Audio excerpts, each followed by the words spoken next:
In our significantly disrupted world, can leaders overcome extreme challenges in order to bring together stronger teams while building a better culture?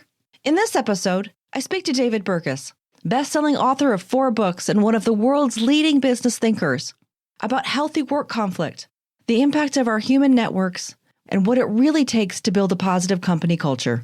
We have this tendency to think of companies with strong and positive company cultures as just fun and, oh, there's a foosball table over there and we buy free food for everybody and that sort of thing. And we don't think about that positive cultures don't happen by accident. Most cultures happen by accident, but positive cultures are deliberate. David Burkus has been ranked as one of the world's top business thought leaders by Thinkers 50.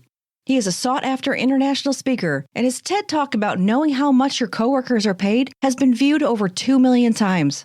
He's worked with leaders from organizations across all industries, including at Google and the US Naval Academy.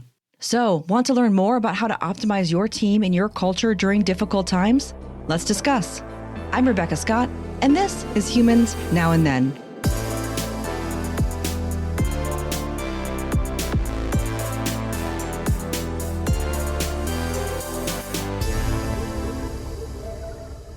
David Burkus, thank you for joining me. Oh, thank you so much for having me.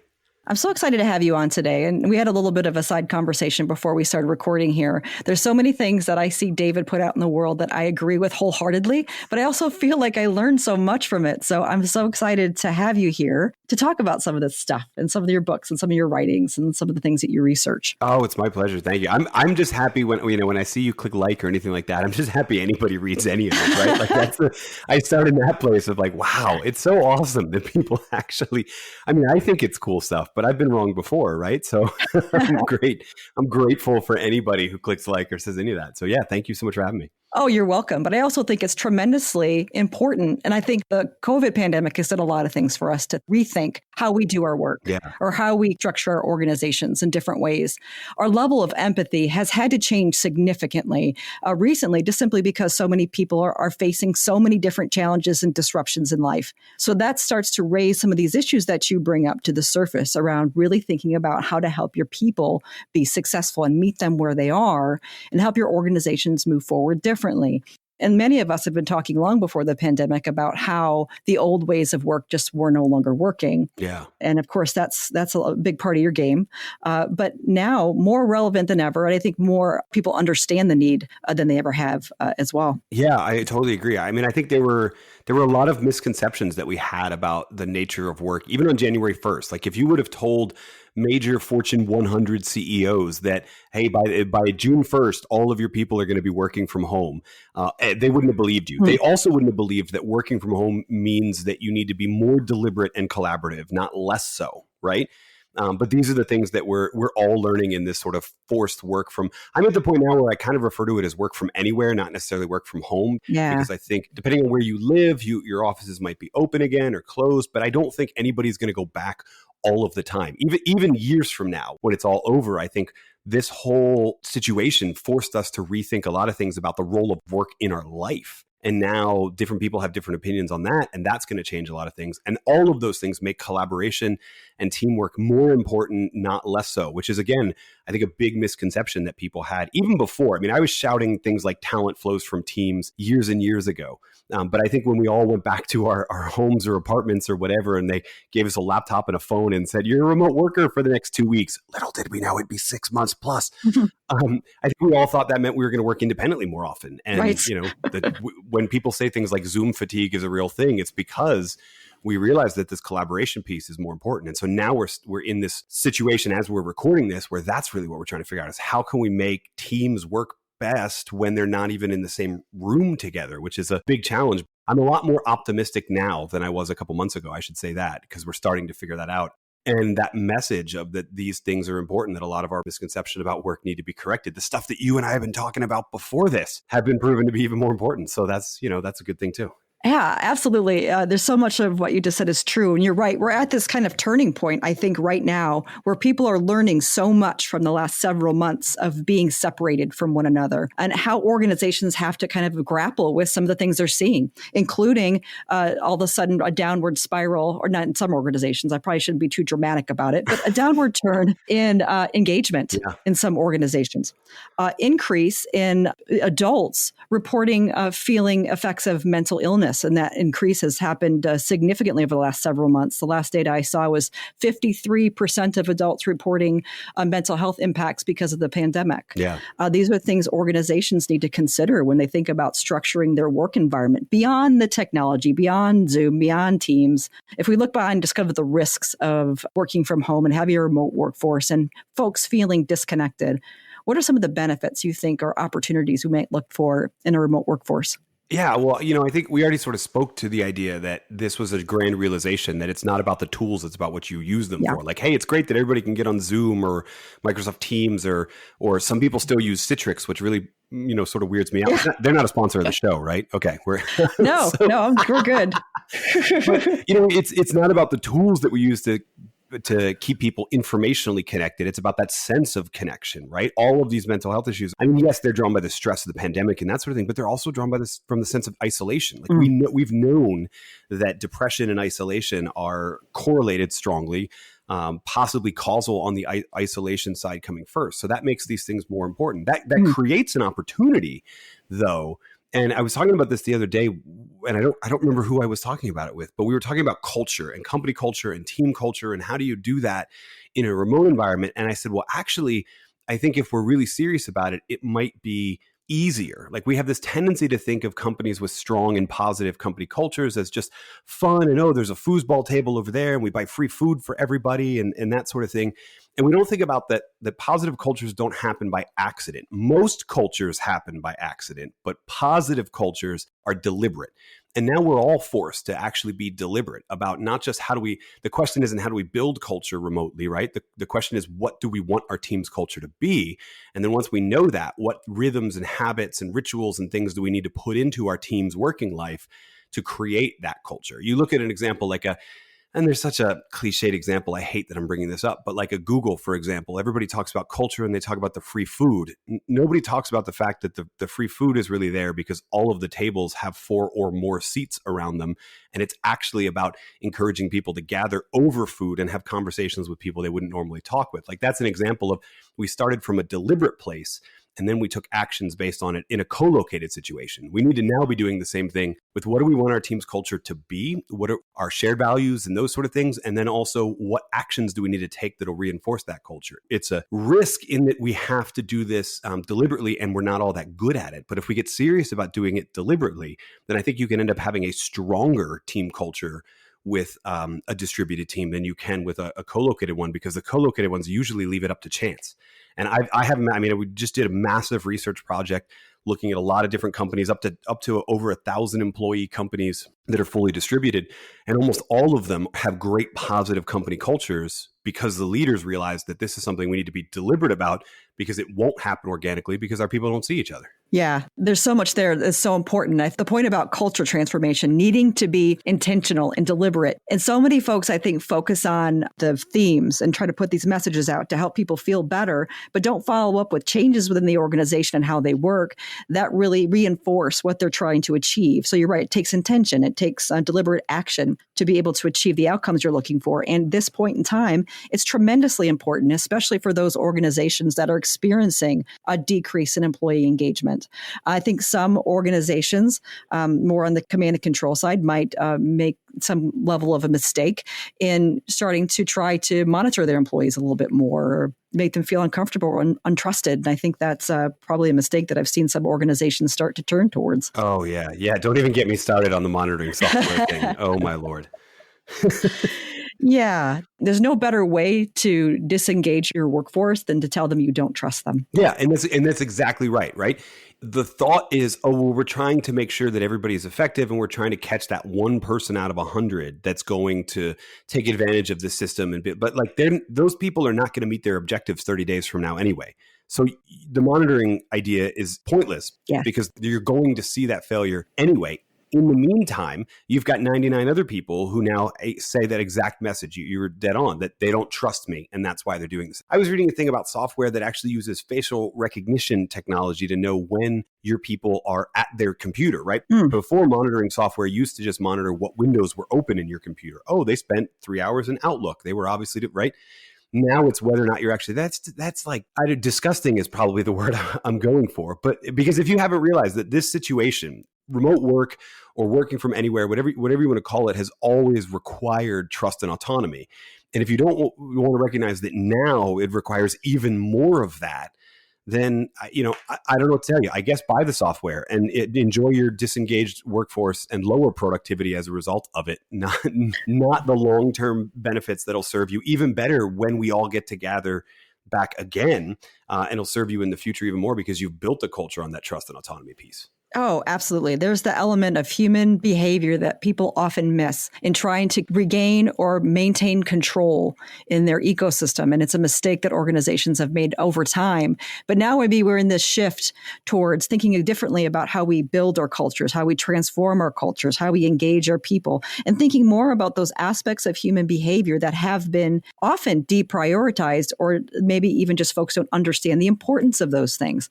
So let's talk about a couple of those things. I'm going to kind of point back to some of your books. So I just got through Pick a Fight, and I would recommend it to folks as a great short read. It has a lot of great examples of real life examples of organizations that have gone through some level of transformation, taken some level of risk, and really going towards unique goals that have really paid off. But one of the things that you talk about in that book is the importance of shared values and superordinate goals.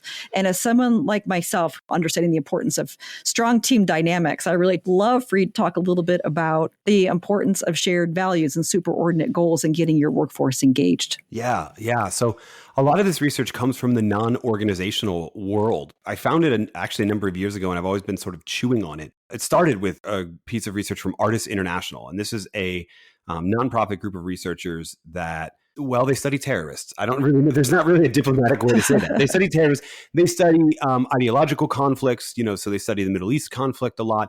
They study the violence that people take on for various different reasons to try and answer the question, like, why do people do this? Why do people fly from a country like the UK all the way to Iraq or Afghanistan and join the ISIS caliphate? Like, why does that happen? Why would rational people do that, right? And the thing that they find is that usually those people are missing something in their life, and that these ideological struggles create an opportunity to create what they call sacred values, right? Which are a sense of shared values that elevate to the level of sacred because they're willing to be sort of worth fighting for. And then this other thing called the superordinate goal, which is this mission requires our interdependence, and failure in the mission threatens our freedoms or threatens our independence or threatens those sense of shared values.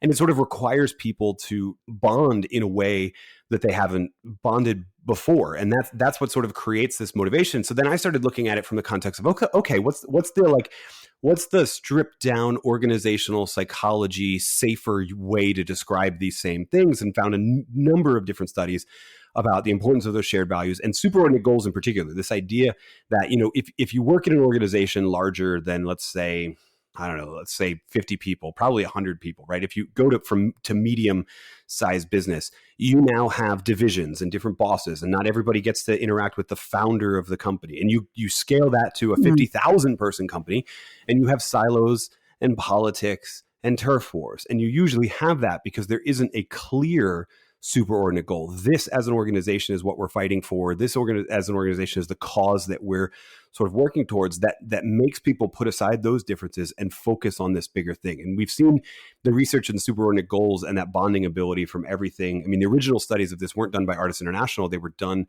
by child psychologist Muzaffar Sharif, and looking at the way that preteens, kids, form these little tribes and these little cliques. And, all of us have had odd experiences in high school. And I think it helped us explain a lot of this and how superordinate goals, the appeal to that, can actually get those people to squelch those little differences and reasons to separate, right? So There's a lot we can do in the research on that. I think it's candidly, I think it says a lot about our country and sort of even our world that we were quite divisive and quite heated rhetoric. And then for a time we had no idea what to expect from this virus. And so there was a beautiful, I mean, it was a tragic, but it was also a beautiful couple of weeks where the entire world was united in this fight, right? And nobody was pointing fingers at it. Everybody was thinking about a cure. Information was being shared across what would normally, like in the medical science community, for example, people keep their data really, really hidden away until you get that paper in Nature. And this time around, it was too big of a deal. We need to be fighting this thing. And so people were putting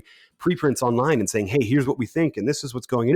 It was messy, but it was much more collaborative than we've ever seen because there was a truly sort of global fight that forced people together. And this is why I think this is so important for organizations moving forward, by the way, is because even the act of just working from home to flatten the curve was seen as doing your part for this broader cause. And when it's over and the curve is flattened and it's safe to go back, we can't just go back to like, great, all right, everybody get focused on making widgets again. That's not going to work, right? We're going to need to find some other new superordinate goal to appeal to, even if it's just at an organizational level, because people are used to that feeling that their work and even where they're being asked to work has a sense of purpose.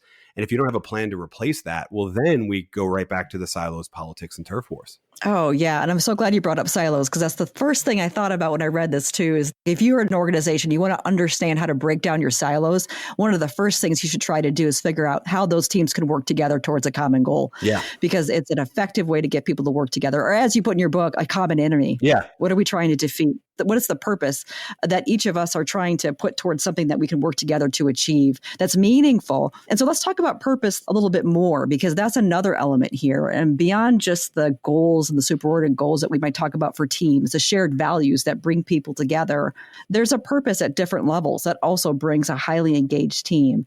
And it's important that every person on a given team understands how their contributions contribute to that larger goal. Let's talk a little bit about the value of a sense of purpose, both for individuals and for teams. Yeah. So we talk about the shared values and superordinate goals and my litmus test, and I fully recognize that it might be too violent rhetoric for some people. About 4% of the people that hear the ideas and pick a fight have like I don't want to fight anybody. And I get that. But keep in mind, we're talking about a different type of fight. We're talking about what are you fighting for, not who are you fighting. And so I use that question, what are we fighting for, as a litmus test for, do you have a purpose that individuals and teams can see their role in, right? Most organizations have this grandiose mission statement that unfortunately too many of them still start with the term shareholder value, which I understand the legal rationales for and all that sort of stuff. That's not worth putting in a mission statement because it's not going to help any of your people. I think the big disconnect in organizations, we've talked about the importance of purpose and organizations having that purpose for, I don't know, I probably since before I was born, but especially in the last, 20 years, we've talked about that importance. But the disconnect happens in translating that higher organizational purpose down to the individual roles, right? So what are we doing to make people know that the work that they do contributes to that sense of purpose? And you look at the organizations that benefit from a motivating dynamic of purpose, it's usually because they either went to great lengths to convey that or trained their team leaders on how to help individuals think through their role and their job and who it helps and how it contributes to that larger fight. Like in the book, we talk about KPMG, the accounting firm, which is this fascinating intervention they did a number of years ago where, it's accounting, right? Like it's boring. I'm sorry. It is. And not to accountants, I get that. But like to most of us, we're thinking this is boring. And they do auditing and so tax accounting, but also like fraud auditing and making sure books are proper for publicly traded companies. Like they do the boringest of the boring stuff. I'm just going to be honest. And it's hard to convey that sense of purpose in that regard. But one of the things they did is they look back throughout their history and they realized that KPMG was involved in the auditing they were involved in the vote count for the election in South Africa that elected Nelson Mandela, right? They were involved in the auditing of and keeping track of all of the contracts during the Lend-Lease Act in World War II, which is how the United States first joined the Allies, first by the Lend-Lease Act, then later in actual armed conflict. They were a part of making sure those contracts. When the Iranian hostage crisis was going on in the 70s, they were the ones going back through all of these different contracts to arrive at a number to help the negotiations between both sides, right? So they rolled this out in this broader We Shape History campaign, which is great, right? It shows how what we do is actually important, even if it doesn't seem like it on a day-to-day basis. But that doesn't have a lot of effect unless you create an opportunity for individuals and teams to see how their work contributes to it. So what they did during the first part of the We Shape History campaign, they made up all these different posters reminding people of the Nelson Mandela election and the Lend-Lease Act and all that sort of stuff. And then they followed up with this thing they called the 10,000 Stories Challenge, where we said, we want to know your answer to the question. How does the work that you're doing shape history? And they gave people even this little app where they could make their own version of the poster, right? So whatever work you're doing, whatever project you're on, et cetera, how does that help shape history? And now you can make a poster that looks like the same one and submit it to us. And they got plenty more than 10,000 stories throughout the organization. But most importantly, what they found afterwards is that in terms of engagement, the biggest contributor wasn't this campaign. I mean, it helped overall, but there was a huge split between whether or not a team leader took the time to have these conversations on an individual level or with the whole team and get their team involved in this process, or whether they just went, we shape history, we've been a part of some big stuff before, so let's get back to work, right? The level of enthusiasm that a team leader had for helping people connect the work that they did on a day-to-day basis to that broader purpose had a massive impact on that. And that's why I think most organizations, that's where it breaks down. It's not hard to sell senior leaders on the idea that organizations need to be purpose-driven. What's hard is to train everyone in a leadership role in the organization how to get people to see that the day-to-day work makes a contribution too. And we know it does, because if it didn't, we would outsource it, right? So we know it does. We just need to have those conversations. Yeah. And I think some of that is also just shifting the mindset from the old way of working and thinking beyond just task-based work. So in, old ways of working, you might have a leader that sets out the number of tasks that you need to do to complete a project and assign people to tasks and just expect them to be super happy about that. Right. No, agreed. Yeah, exactly. And I think that's the mistake that some organizations still continue to make, that mindset that they had in the past about people completing tasks versus people contributing with their strengths towards a greater purpose and a greater goal. And the difference in output or the difference in motivation that you're going to receive from those employees when they feel a connection to the work that they're doing and understand that what they're doing matters in that work and achieving that goal. Yeah. Yep. Totally. Cool. So I'm going to shift gears just a little bit because I've been intrigued by your book, Friend of a Friend, for some time. One reason why, and again, we had that conversation before we started recording here about we're both a little bit of network nerds. Yeah. And we're not talking about technical networks. We're talking about people networks, how we're all connected to one another. It's fascinating stuff. It impacts us in ways that we don't always expect or understand. And a Friend of a Friend talks through some of those impacts of how our networks, our greater expanded networks, impact us. And so let's talk a little bit about how our personal networks impact us, our perceptions, our behavior, and potentially how we do our work. Yeah. Yeah. Well, and what's interesting is we're talking about human networks, but ironically, a lot of the research works on computer networks too. Like the concepts are the same in the way that computer networks, the internet works, electrical grids, et cetera. It's actually sort of a fascinating element of that. But again, that's me getting nerdy. My apologies. No, it's fine. Fundamentally, when we talk about our network, we mean the people that we're connected to, the people we know. I actually try and take the possessive out of it and just say it's the network and we're all privileged to be a part of it, right? But that's the semantics. Fundamentally, networks provide us with information. We hear about things through the people around us. We hear about opinions first through the people around us. We take our cues on what social norms are from the people around us. We get our information from the people around us. The closer they are to you, the more you get that information and adopt that worldview and perception. But the people away from you, further away from you, can be an amazing source of alternative perspectives and alternative behavior. In fact, the people that are sort of the most in that silo or that echo chamber or that cluster are people that don't take the time to recognize that what in the research literature we would call your weak ties, people you don't know very well, or your dormant ties, people you may know well, but you don't talk to all that frequently. Those are your best sources of new information, new ideas. We've heard some of this in job hunting books. They always talk about how weak ties help with more job leads. Well, that's true because of the information piece, right? And so the interesting thing to me, and this is a running theme throughout Friend of a Friend, is that it's a much better perspective to try and get a handle on the network that's all around you so you know where to go for certain pieces of information, right? Like the people who you see on Facebook every day are probably not the best source of information. Everybody in the US is headed towards an election, but we've got a lot of state referendum questions. And if I want to know how I should think about that. Well, first of all, I should do the research on my own, but obviously I'm going to see on Facebook and the social media, I'm going to see people posting their opinions about it.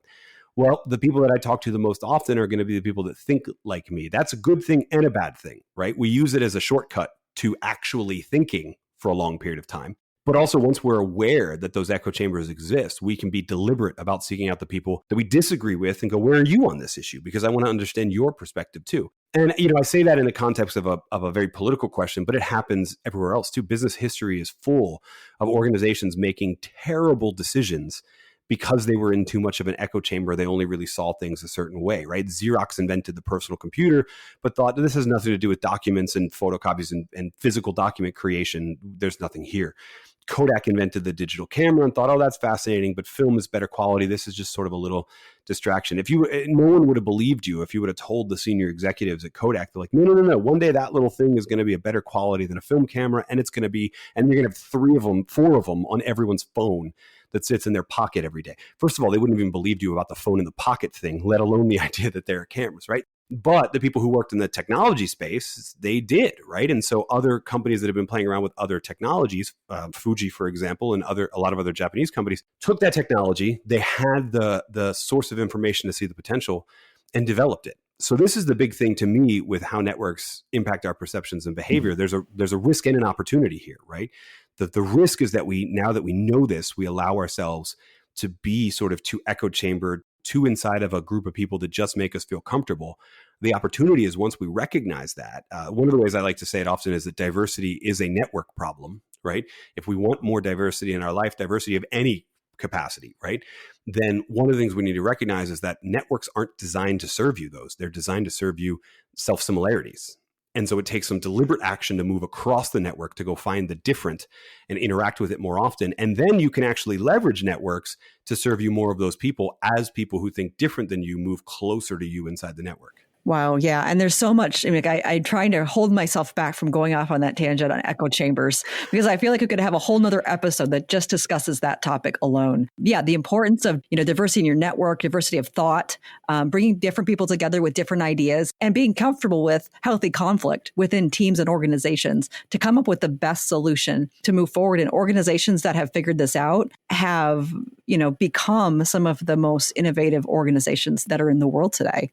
It's one of those kind of secret sauce recipes for organizations to really become truly innovative and really disrupt things for the better. Yeah, I totally agree. I wrote about that in my first book. I called it the cohesive myth, which is we look at these prolifically creative or innovative firms and we think, oh, it must be so much fun to work there. It must be so, and in reality, these are the firms that have more conflict than your average firm. They just, instead of sending everybody to a conflict resolution workshop that taught you how to quell shit, they were taught, here's how you harness task-focused conflict to stay productive. Here's how you phrase disagreements so they don't get personal. And then here's also the sort of mental reset that you need to think that when people are criticizing your idea, that's not a criticism of you. Like, it takes all of those things to leverage that conflict piece. And then once you do that, you can benefit from having a much greater diversity of opinion. I think, there's a lot of organizations, I won't name names, but there's a lot of organizations that say we want to do more about diversity and inclusion and then don't because it makes them uncomfortable, but also don't because they don't know where to go. This is actually a small scale organization we talk about in the book. If you're hiring from the same pools and most of the people that you're hiring are hiring referrals from current employees and that sort of thing, you're going to get a lot of self-similar people and you're going to click with those people in the interview. You're going to get a lot of, proper HR term would be, you're going to get a lot of culture fit. But that might actually be a bad thing if what you're trying to be is more creative, more innovative, and more adaptable to change, right? Yes. Hire for people that respectfully dissent from the culture. That is going to help you be more adaptable. Oh my goodness. Yeah. That's another topic that I've had some thorough debates about is culture fit. Of course, we can talk about the comfort of the individual or the comfort of the organization with bringing in new ideas. But the reality is a lot of organizations realize the importance of bringing in new ideas in their innovative efforts. And then they just need to take the next step of setting up an environment where those ideas are tolerated and that they are comfortable or learn how, as you mentioned, to handle healthy conflict, because that's really the recipe. It's not everybody gets along necessarily. It's that everybody is able to be respectful in their disagreements. Yeah, totally. And it's at all levels, right? Yes. Like I'm a massive fan of that Ray Dalio story about getting the email from one of his lower colleagues. Like, Ray, you really sucked in today's meeting. I give you a B-. You did this wrong and this wrong and this wrong. And he forwarded it to the whole company and said, this is exactly what we all need to be doing to give each other feedback. Don't worry about, if you're criticizing the actions that I did, please don't worry about offending me, right? Oh, yeah. If you're telling me you did this and I don't agree with it, and here's how I think you could get better. The other thing I think that we probably need in this conflict piece to remember is that the conflict is created when I push back on your idea. You still reserve the right to accept or reject my feedback, Yes. right? I'm not a big fan of the compliment sandwich and all of these things that try and take the blunt off the criticism. Maybe it's a generational thing. I was raised in that sticks and stones may break my bones thing, right? That like, I still have a right to accept or reject your feedback. Yeah. You giving it to me isn't what should take offense, as long as it's done respectfully and it's focused on actions. If you call me fat, I'm probably going to get offended, right? But if you talk about how, hey, I noticed that you're not actually working out all that much and you're probably not going to get the results you want, I hire my trainer to tell me that exact thing, right? Yeah. But that's action focused. So I think there's that piece too, right? And I think that starts from leaders in particular being willing to receive that negative feedback and then respond in a way that shows that you value those disagreements of opinion and you value that feedback. You may not accept it. Right. You may actually say, I disagree with you for these reasons, but please, let's keep this conversation going so that we can both be informed. That's a totally different thing. And I think most people are too afraid to do that because they're too afraid that the messenger is going to get killed. It's why we say don't kill the messenger, because people kill the messenger. They do. They kill them. They demote them. They isolate them from conversations. Absolutely, that happens. I mean, that's a real thing that happens in organizations today, unfortunately. But I think one of the things that you kind of tie this into, or one of the things I want to tie this into, is key aspects that allow this type of organization to exist. One being psychological safety. So you're not the messenger getting killed, that you bring up an idea, it's listened and considered. It doesn't mean that's going to be accepted, because that's just not a realistic expectation in general. But if you feel trusted and safe enough to be able to speak your mind, whether the idea is accepted or not, it isn't as important as the fact that you feel comfortable enough to contribute to the conversation.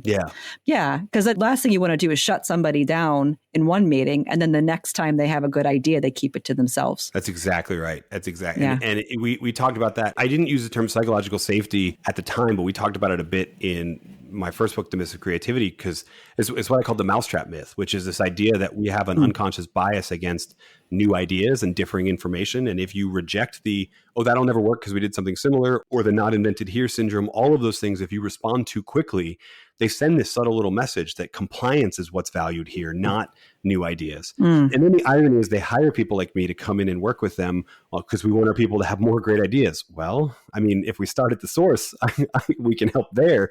That's better than teaching them some brainstorming techniques. How about we teach managers how to respond to new or differing ideas better, because that'll send a much bigger message. Oh my gosh. Yeah. So I'm going to go on to another topic, but I have to say one thing because I can't keep it in my brain. The thing that I tell people all the time when they're trying to figure out how to boost innovation, you cannot expect that a brainstorming session being scheduled every so often is going to be it, because moments of inspiration happen at any point in time. If you expect people to wait for those moments of inspiration to happen in brainstorming sessions, you're missing opportunities. It has to be a part of your culture. You have to enable people to bring ideas when they come and be able to find opportunities to discuss and debate those decisions openly. Yeah. So anyway, I just had to get that out of my brain.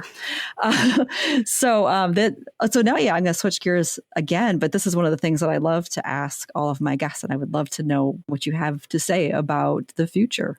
So what are some of the things that make you concerned about the future? Yeah. So one of the things I talked about, and we talked about this a bit, but I talked about it in Friend of a Friend, was this idea of homophily, the idea that people cluster to self-similar ideas and that sort of thing. And homophily is one part psychology, like does attract like. We do have a bias to people who are self-similar.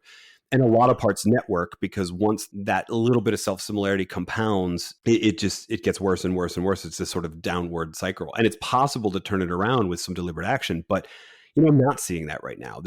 We talked about it in the book, there's about a 30-year research study that shows that people are choosing to live near people that vote near them. And I'm not talking about red states, blue states here in the US. I'm talking about zip codes. I'm talking about neighborhoods, right? I'm talking, and I'm not saying it's because, people have a certain candidate sign, but it's little cues too, right? Like if there's a bunch of Ford F-150s parked in the driveways of that neighborhood, I have a pretty good idea how that neighborhood, right? And same thing is true if it's a bunch of Subarus, right? Like I get these pretty good ideas. And I don't know how we come back from that, right? I don't know. We've done this before as a society. Every society goes through these sort of divisive cycles and then collaborative cycles. The interesting thing is the collaborative cycles usually happen because of a war or so, something like that, right? Or some outside threat, like we talked about with Pick a Fight.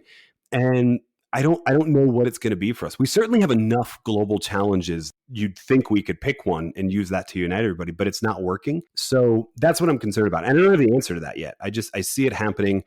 I know that it'll cycle back. Like people who like to say, oh, politics has never been more divisive. Like people used to get into fist fights. One dude beat another dude with a cane in the 1800s on the floor of Congress, right? So we've gotten more divisive in the past and come back to it.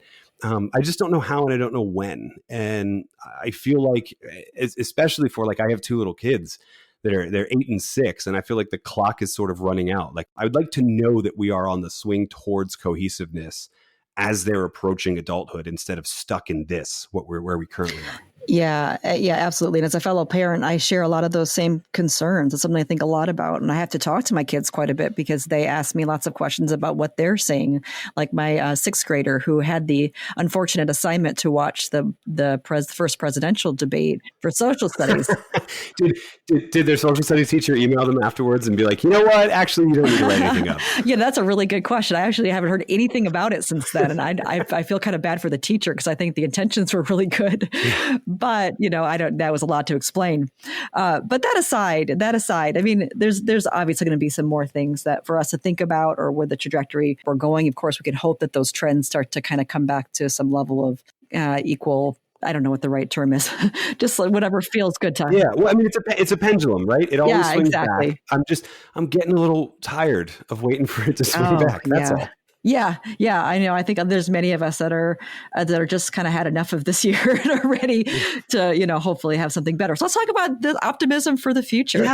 Yeah. So what makes you optimistic, or what are you optimistic about for the future? Yeah. So, I mean, I'm incredibly optimistic about the long-term impacts of this whole crisis and response right now. I don't mean to take away from any of the tragedies of this. I think the first couple of months were horrible. I think we all had this misconception that this was going to be 2 weeks of working from home and then we'd all come back and it would blow over. And that was not true. I think we're dealing with a lot of those long-term implications of early decisions were made and all that sort of stuff on a variety of different contexts that aren't worth going into. But the thing that makes me optimistic is that the long-term extension of it forced a lot of people to think long and hard about the role of work in their life. Like in a lot of organizations, a lot of regions, and most of developed society had this idea that because work was 8 to 5, it was at the center of your calendar, and then it became the center of your life. And you squeeze some life into the margins of each day before and after, and maybe some of the weekend before you had to spend Sunday afternoon prepping for the next week.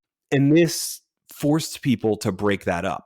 I was the principal, and my wife was the vice principal of Burke Academy for like 6 weeks in the spring. And it was awful, and we're not good at it, right? We learned that. But we also enjoyed the time with them, right? We enjoyed that sort of one-on-one time with them. And so now one of us usually makes the point to be at the school bus instead of letting them walk up the hill, or a lot of times we'd have my mom lives near us and would also be involved in it. And we want more of that active role. We like the idea when we're allowed to again, of going and having lunch with them at school and that sort of stuff, right? So that's just our work and our family. People fit little hobbies into places in the day that wouldn't have worked before when you were expected to be in the fluorescent lit cubicle farm that was your office before. So we used to have work at the center of our lives and everything else in the margins. And this whole thing forced us to figure out what we actually want to put at the center of our lives. Many of us, many people, for a variety of reasons, didn't have this happen, but a large number of people did. And I'm really optimistic about the implications of that for how we lead organizations in the future, how we live our lives in the future. I think we're headed to a place when the panic dies down and the crisis is sort of over, where people go, no, I'm not going back to that. I'm not going back to 50 hours a week in the prime of a week. I'm not going back to that, right? I'll get my objectives done. But I'm not going back to what you asked me to go back to. And I'm really optimistic about that. I think it means leaders are going to need to change. If everybody's working from anywhere, they're going to need to know how to lead from anywhere. But I really like where we could be as a society if we all decide to put something else at the center of our life. Yeah. I mean, I think that you're talking about a future that really is more human-centric, really based more on our values in life, also on the things that motivate us, right, and our well-being. So that does sound like a fantastic future. And I'm so glad that people like you are in the world to help organizations adjust to that future that might be. better for everyone. So David Burkus, this has been an absolutely fabulous conversation. I'm so glad that you joined me today. David's got 4 fabulous books. We mentioned Pick a Fight. We mentioned Friend of a Friend. We might have also mentioned Under New Management and The Myths of Creativity. Go grab all of them. Go out and check him out on LinkedIn and follow his amazing work. There's never a time that his work has been more relevant. So David Burkus, thanks so much for joining me. Oh, thank you so much for having me.